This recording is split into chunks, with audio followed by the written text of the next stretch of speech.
Così vi invito ad aprire la parola del Signore nel Vangelo secondo Giovanni, capitolo 1. Vangelo secondo Giovanni, capitolo 1.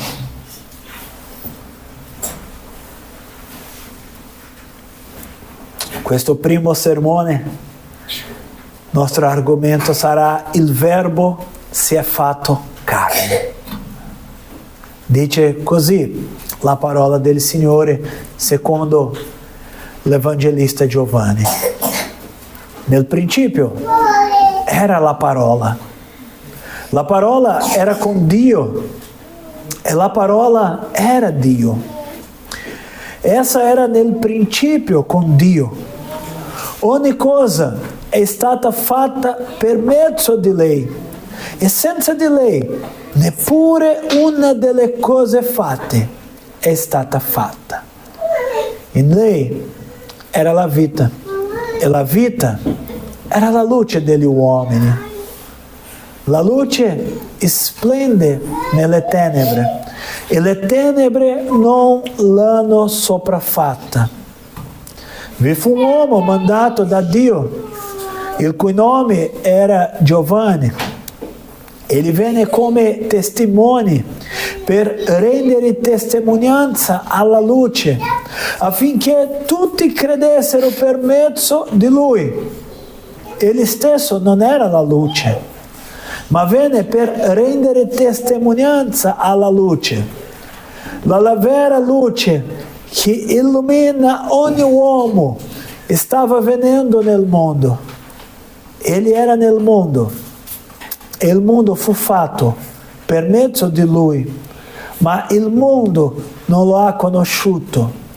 È venuto in casa sua e i suoi non l'hanno ricevuto, ma a tutti quelli che li hanno ricevuto egli gli ha dato il diritto di diventare figli di Dio, a quelli cioè che credono nel suo nome, i quali non sono nati da sangue, né da volontà di carne, né da volontà d'uomo, ma sono nati da Dio. E la parola è diventata carne e ha abitato per un tempo fra di noi, piena di grazia e di verità, e noi abbiamo contemplato la sua gloria come di unigenito dal Padre. Signore, ti ringraziamo per la tua parola. E ora, Signore, chiediamo che questa parola possa riempire le nostre anime, di modo, Signore, che possiamo capire le tue verità, che possiamo, Signore, ringraziarti per la venuta di Gesù al mondo e possiamo, Signore, glorificarti per la tua opera meravigliosa tra di noi. Parla, Signore, ai nostri cuori. Noi ti chiediamo nel nome di Gesù. Amen. Fratelli, ho scritto qui immaginate, ma credo che per noi stamattina non abbiamo bisogno di immaginare, ma di ricordare, perché è successo così oggi quando sono uscito da casa mia. Sa quella mattina d'inverno dove la nebbia è così fitta che sembra inghiottire ogni cosa? Era così oggi quando sono uscito da casa mia. Credo che anche per voi quando sono usciti. I contorni delle case spariscono, le strade diventano incerte, e anche un senso di smarrimento ci avvolge. Ma poi all'improvviso accade qualcosa. Un raggio di sole riesce a fendere quella coltre grigia. Improvvisamente tutto riacquista forma, colore, vita. È così. Così è successo stamattina, perché aveva questa nebbia, ma dopo aveva anche i raggi di sole. E questi raggi portano questa luminosità. Possiamo guardare le forme, il colore. Fratelli, per noi l'avvento è esattamente questo momento. Non è solo una dolce attesa fatta di luci colorati, regali. È il momento in cui la vera luce ha fatto irruzione nella nostra oscurità. E questa non è una metafora poetica, ma questo è veramente l'evento che ha spaccato la storia in due. Mentre il Evangelista Luca racconta di pastori e mangiatoie, l'Evangelista Matteo ci parla di magi, stelle, l'Apostolo Giovanni, questo che siamo a leggere, ci porta dietro le quinte dell'universo, ci porta nel cuore di Dio per svelarci il vero miracolo del Natale, cioè il Verbo, colui che era Dio, si è fatto carne per venire a cercarci. Questa è la verità del Natale. Il Verbo, quello che era dal principio, si è fatto carne, è incarnato. Giovanni scrive queste parole. Probabilmente quando Giovanni ha scritto il suo Vangelo, questo che la storia racconta, che dei 4 Vangeli è l'ultimo a essere scritto. Probabilmente Giovanni era già in età avanzata, ha una chiesa che era bombardata da opinioni confuse. C'era chi diceva che Gesù fosse solo un grande uomo e chi diceva che fosse uno spirito che non aveva mai sofferto veramente. Forse anche voi, sicuramente parlando con amici, colleghi, sentite dire Gesù, un gran maestro morale, rivoluzionario, una persona con sapienza. Ma Giovanni, il discepolo più vicino a Gesù, si alza con autorità e ci dice: no, non riducete il mistero, Egli è molto di più. E così il prologo del suo Vangelo è un inno maestoso che risponde alla domanda più importante della nostra vita, alla domanda più importante di tutta la storia. Questa domanda è: chi è Gesù? La risposta che l'avvento ci porta è sconvolgente. La grazia non è un concetto astratto. La grazia non è una filosofia. La grazia non è una religione basata sulla moralità umana. Per noi, la grazia è una persona. E che il mio desiderio è che in questo Natale ricordiamo che Dio non ci ha mandato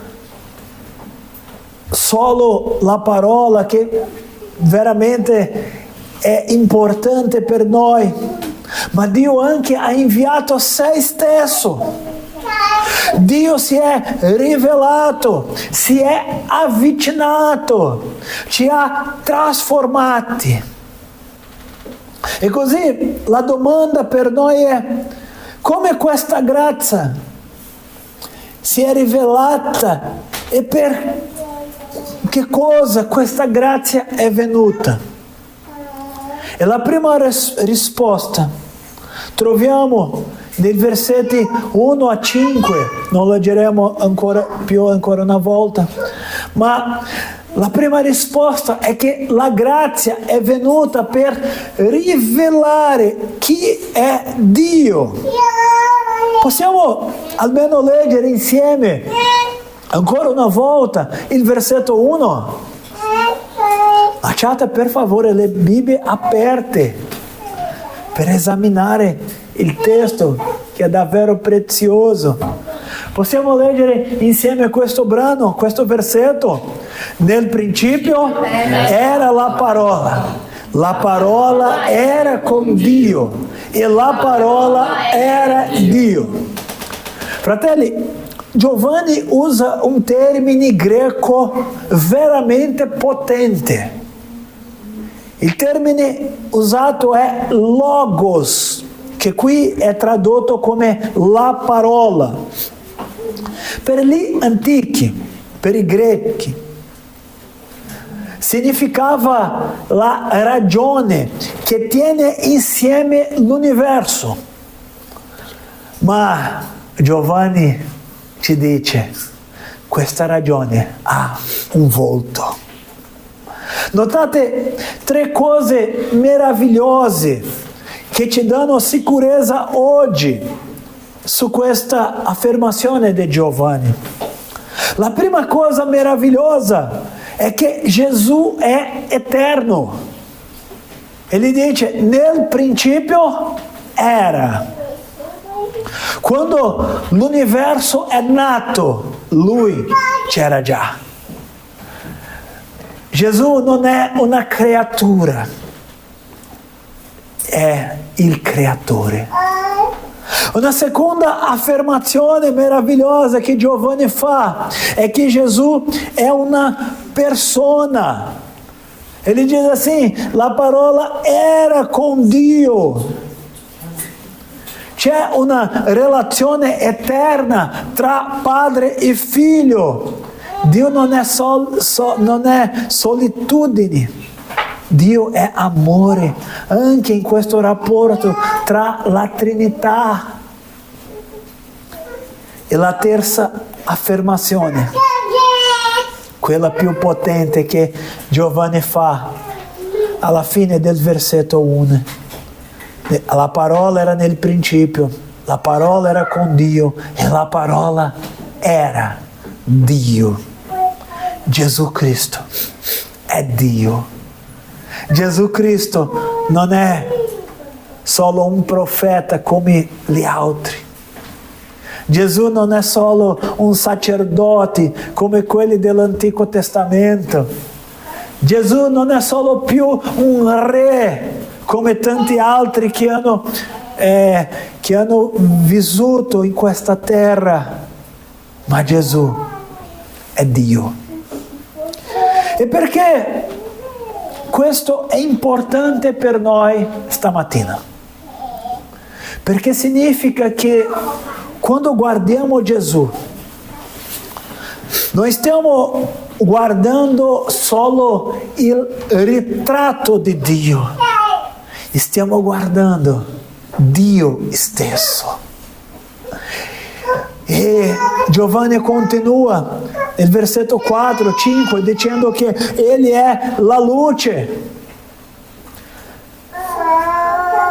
Anche come Giovanni, noi viviamo in un mondo tenebroso, pieno di ingiustizia, dolore, confusione. A volte le tenebre sembrano vincere anche nel nostro cuore.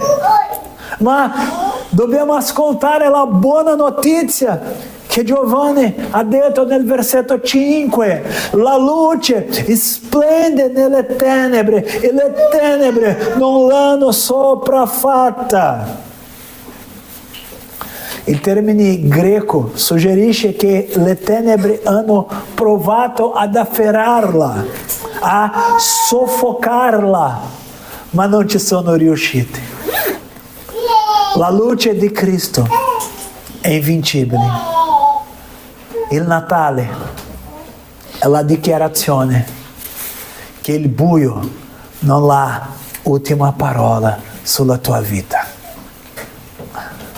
La seconda verità che dobbiamo imparare in questo testo sul verbo, la parola che si è fatta carne, è che la grazia è venuta per avvicinarsi all'umanità. Versetti 10 a 13. E questi versetti, questa parte comincia anche con una nota di profonda tristezza, perché Giovanni dice al versetto 10, egli era nel mondo e il mondo fu fatto per mezzo di lui, ma il mondo non l'ha conosciuto. Pensateci. Il creatore visita la sua creazione. Quello che ha creato tutte le cose decide visitare quello che ha creato e trova la porta chiusa. È venuto a casa sua e gli uomini lo hanno trattato come un estraneo. Questa è la tragedia del peccato, perché il peccato non è solo infrangere una regola, è rifiutare anche la grazia del nostro creatore. Ma questa grazia non può fallire, non si ferma davanti alla nostra porta chiusa. Leggiamo i versetti 12 e 13, perché Giovanni continua e dice: ma tutti quelli che li hanno ricevuto, egli gli ha dato il diritto di diventare figli di Dio, a quelli cioè che credono nel suo nome, i quali non sono nati da sangue, né da volontà di carne, né da volontà d'uomo, ma sono nati da Dio. Fratelli, questa affermazione cambia tutto per noi, perché forse la religione prova a dire cosa dobbiamo fare per salire a Dio, ma l'avvento, il Vangelo, dice cosa Dio ha fatto per scendere da noi. Fratelli, credere nel Signore Gesù, accogliere il Signore Gesù non significa solo essere d'accordo con una dottrina, ma anche aprirgli la porta della vita. Non è solo credere che questo è verità, ma anche volere che questa verità possa entrare nella nostra vita e cambiare tutta la nostra vita. E sa qual è il risultato? Diventiamo figli. È questo che dice il versetto prima: tutti quelli che li hanno ricevuto e gli ha dato il diritto di diventare figli di Dio. E qui non in senso metaforico, Dio ci adotta, ci dà una nuova natura, non nata da volontà d'uomo, ma da Dio stesso. Se per caso ti senti solo, orfano spiritualmente, sappi che Cristo è è venuto per darti un padre e una famiglia eterna. Ho sentito questo ieri dal fratello Matteo che ha detto che bella famiglia, la famiglia della fede. È questa famiglia che il figlio ci ha dato, perché adesso siamo fratelli. Questa non è una parola vuota di senso. Per noi questo è bello, perché abbiamo lo stesso Padre, perché siamo stati generati da Dio, siamo una famiglia in Cristo.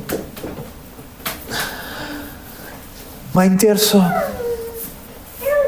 la terza verità è che questa grazia che è venuta per rivelare chi è Dio, questa grazia che è venuta per avvicinarsi, per avvicinare questo Dio all'umanità. C'è una terza ragione. Questa grazia è venuta per trasformare la nostra vita. Arriviamo ora al vertice, al versetto che ci fa tremare i polsi per la meraviglia. Versetto 14. Giovanni scrive: e la parola è diventata carne e ha abitato per un tempo fra di noi, piena di grazia e di verità, e noi abbiamo contemplato la sua gloria come di unigenito dal Padre. Sa cosa Giovanni afferma? Che la parola, il Logos eterno, il Dio onnipotente, è diventata carne, nel greco sarx, qualcosa comune, qualcosa che c'è un inizio e una fine. La parola, il Dio onnipotente, è diventato carne, cioè Dio si è fatto fragile. Dio ha conosciuto il freddo della notte di Betlemme. Dio ha conosciuto la stanchezza del cammino, la fame, le lacrime davanti alla tomba di Lazzaro e anche il dolore atroce della croce. Questo significa che non è un Dio distante che ci guarda dall'alto, è un Dio che è entrato nella storia dell'umanità come un uomo. È un Dio che si è fatto carne, è un Dio che ha camminato tra gli uomini e che ha vissuto tutti i dolori della vita quotidiana. Giovanni dice che ha abitato per un tempo fra di noi. Sa qual è la bellezza di questa affermazione? È perché la parola che Giovanni ha usato nell'originale c'è un senso letterale di piantato la sua tenda in mezzo a noi. Perché cosa?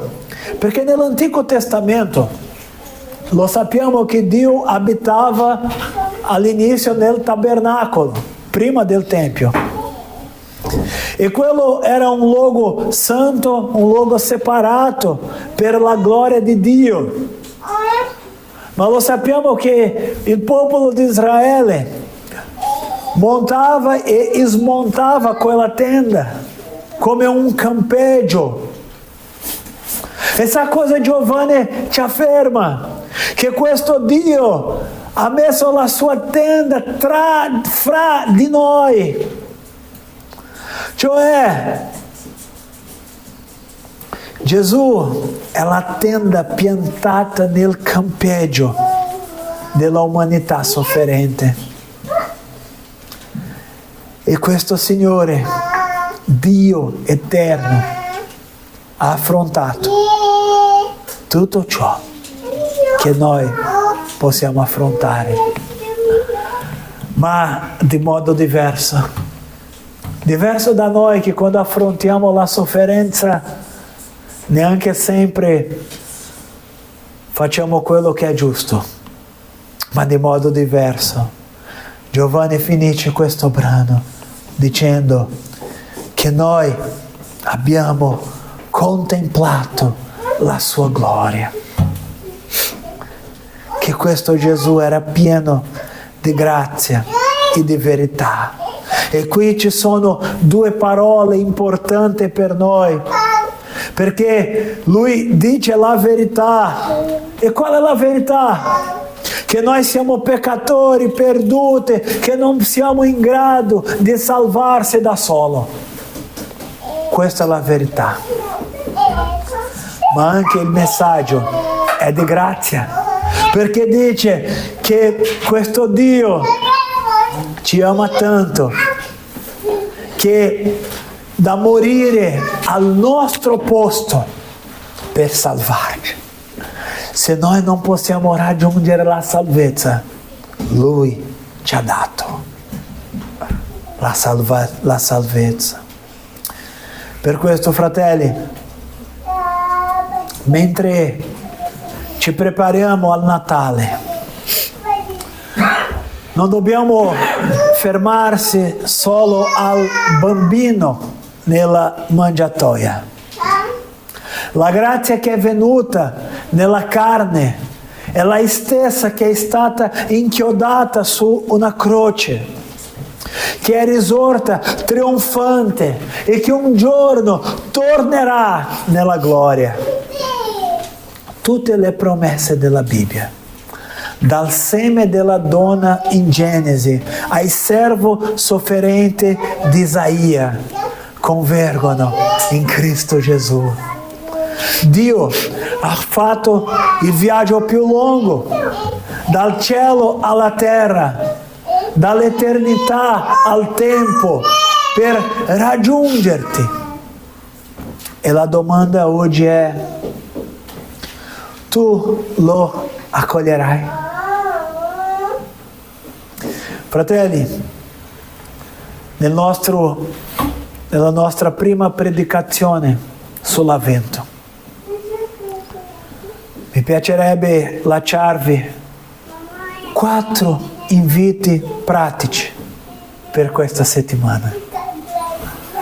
Il primo invito: contempla la sua grandezza.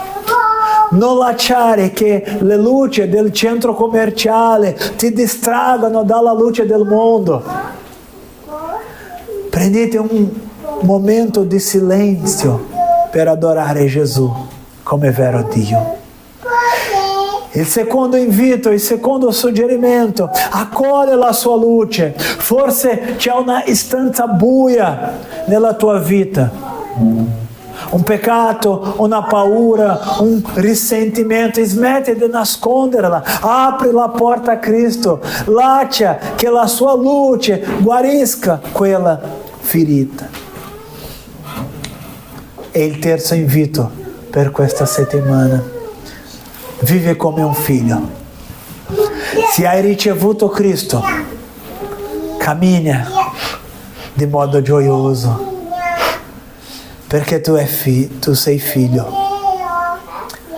E questa salvezza non è definita dai nostri fallimenti, ma sì, o dalla nostra capacità di fare quello che è giusto. Ma questa salvezza ci è data per l'opera della croce. Che questa settimana possiamo avere i nostri cuori aperti per capire veramente chi è quello bambino nella mangiatoia. Che il Signore possa guarire questa parola nel nostro cuore. Amen.